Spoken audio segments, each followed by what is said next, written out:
to my YouTube channel, #NurseGoals. It's me, Javicia, or Mimi, whatever you want to call me. And I'm back with another video. Now, here in this community, we focus on education, experiences, emotional stability, and every extra thing that people really don't want to talk about that goes down in nursing school. Now, if you are new, child, subscribe, and baby, hit the like button while you at it. Hey, hit the like button while you at it. I don't know. Y'all, I need some more dance moves. Can y'all teach me some new dance moves? Because the only thing I know is like doing the Miller Rock on their blog. I'm still on Miller Rock on their blog, okay? All right, I just gave you time to do it. Did you do it? Perfect. Now let's jump into this video.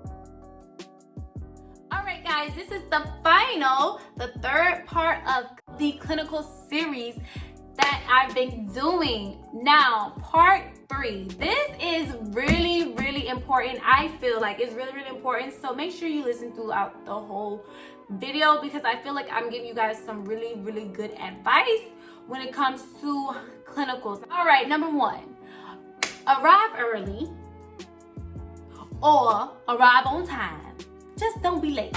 That's it. Life happens, you know, but at the end of the day, just don't be late, okay? I cannot express that enough. Don't be late. First of all, it's embarrassing. You're the only person that's not there. Most of the time, it'd be one person that doesn't show up. And then it's like we're all waiting. And then like when you get there, then they have to turn you around. They let you make it all the way to the hospital. So they can say, oh, this person arrived to the hospital at this time. Just so, like in my case, you can pay for it and then have to come back. Like after all the clinicals are done, you have to come back and make up a clinical. Like our school, they ain't no good, child. They ain't no good, child. All right, so don't be late. Really, really take this experience to heart. At the end of the day, we all want to do something in the healthcare field, whether that be LPN, RN, CNA, whatever it is that you want to do. But if you're going to clinicals, just make sure you take the experience to take it serious. You know, try to learn as much as you can learn. Ask questions, don't be afraid. At the end of the day, you have to realize that this is going to benefit you, nobody else. They're teaching you, but you're paying money, okay?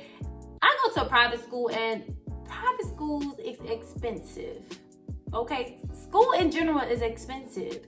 So why not use that money that you have invested in yourself and take the resources, learn from it, and better yourself, and then become a better nurse. And not only that, become a better student. Because a lot of the times when we're learning in clinicals, I'm not gonna lie, and this could just be me because I was very, very active when it came to my clinicals. Like I was trying to be in everybody's business as far as like patients and everything like that. Like I want to know everything I can learn in that moment. When I take my exams, a lot of the stuff that I've learned on the floor is on the exam. Now, they might not be as accurate as far as like the answers. However, it's similar situations. So it kind of helps you to critical think way better than you would have with just, you know, reading the book. This is one that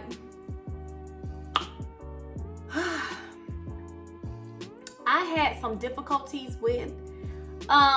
Be nice to your nurses and be nice to your instructors. Now, I'm not a mean person at all, but when it comes to nurses who do not want to have nursing students, they don't want to teach you, they feel like you're a burden, then we have a problem. This actually ties in with the next advice that I'm going to give you, and that's if you have a nurse that does not want to teach you, tell your clinical instructor so that you can get another nurse. You do not have to stay with that nurse. You're not obligated to stay with that nurse.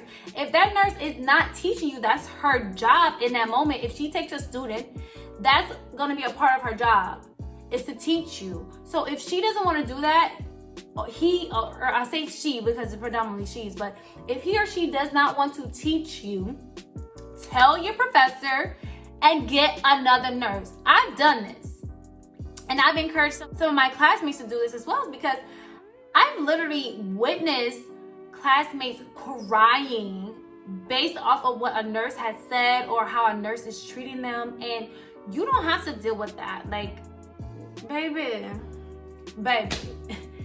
no, don't deal with it. It's not worth it. You're not gonna learn from it. If they don't want to do it, bad. Like, another good reason why you should be nice to your nurses. What if you want to work on that floor when you get done? You're gonna need recommendation letters. My first recommendation letter came from my OB instructor, and I wasn't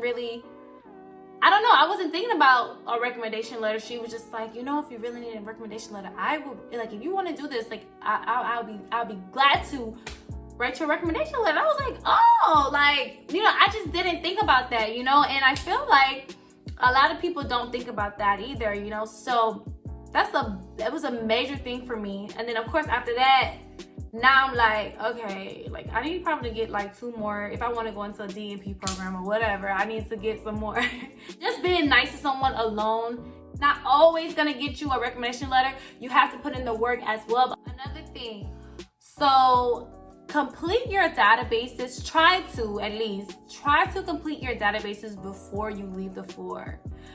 Okay, guys, this is gonna help you 100%. It's gonna help you complete your databases before you leave, because you have so many other classes. Like, databases to me is like busy work. Okay, it's like once I do the first one, like I get it, we're already charting. What I find that works for me is I do my database at clinicals, and then I submit it before I leave, and it's already done.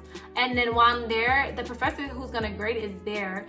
I have her to look over it. She says it's good, so I know I passed it. And I do that for every clinical. Like, it's just so much easier. Speaking of charting, please do not chart like these nurses.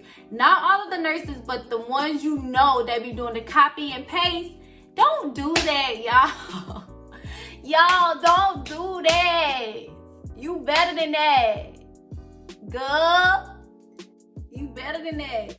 Take out the time and chart the correct assessment that you assess. The thing is with this, if you are practicing doing that, it's probably 99.9% that when you become a nurse, you're gonna be doing that. You're practicing bad habits. I can't tell y'all how many times I've seen a nurse copy and paste somebody else's assessment. I'm like, baby, it don't take that long to go do an assessment on your patient and come back and try. It really don't take that long. And I understand that people are, you know, they have so many patients and everything like that. They just trying to get everything done. But at the end of the day, that's your license on the line, and that's the patient's life on the line. You could have caught something, but no, you want to go copy and paste something that was there last night.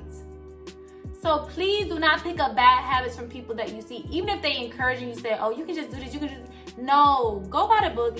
Go by what you learned, for real. It may take the longest, but at the end of the day, at least you're doing it right. And then if you don't have a guilty conscience after that, like that's a whole nother thing you need to go and deal with. Some other things that I'm just gonna name them because I already went over them in part 1. And if you haven't watched that, go ahead and click that link and watch it. So, and that's being a team player, having courage and having energy. Also, make sure you have like your clinical instructor's telephone number, classmates' numbers, anything of that sort, just in case you might need them or you need to tell them that you're on the way or whatever the situation is, you know, just communication in general. All right, so this is gonna conclude the clinical series. We made it through. So if you guys have any suggestions of videos that you guys want to see, if you have any comments or questions about clinicals, or if you want to tell me a story time, tell me Thursday, okay? And leave it in the comment section below or send it to my email, okay? And all of that will be in the description box. And thank you guys for watching. Deuces.